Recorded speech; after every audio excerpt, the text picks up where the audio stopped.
Opposition KOC. Sangso Chabangu rushed to Mnangagwa's farm amid fears of losing control after court confirmed he's an imposter. Zamina Mashoka not Iwa Mjona Sangso Chabangu the High Court Ichimuteka is an imposter. Iwa Nekuchika Kwese Upper Manya of the Pilgrim farm.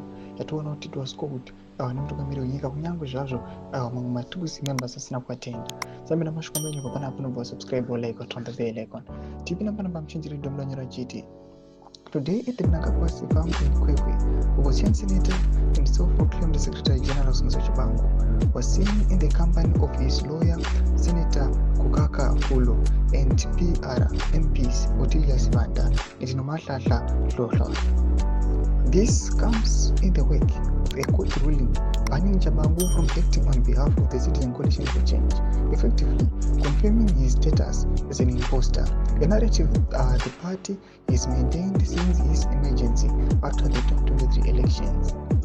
Sibanda also was installed as an MP representing Bulawayo in Women's Quota after the unjustified recall of Jasmine Tova by Chabangu. The CCC Chabangu faction spokesperson also revealed that these MPs intended to attend Mnangagwa's farm visit, a move widely interpreted as a betrayal of the party's struggle for democracy.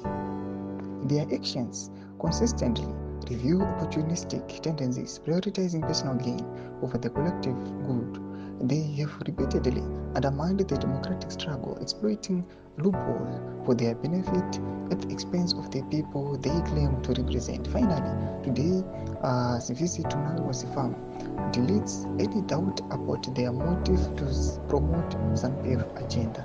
Tomashoko anamulani ukapana pa anachita ayo kuti takwaita ni mashoko azo notaura achindo za mtumiro nyika zvanyasoda pachina kuti ava kupana ava they are not representing my citizens, they are just against my citizens. Tuze mafunguro emu tukudika msuru pachiti kwechi ila comment section medu msana subscribe like, turn on the bell icon.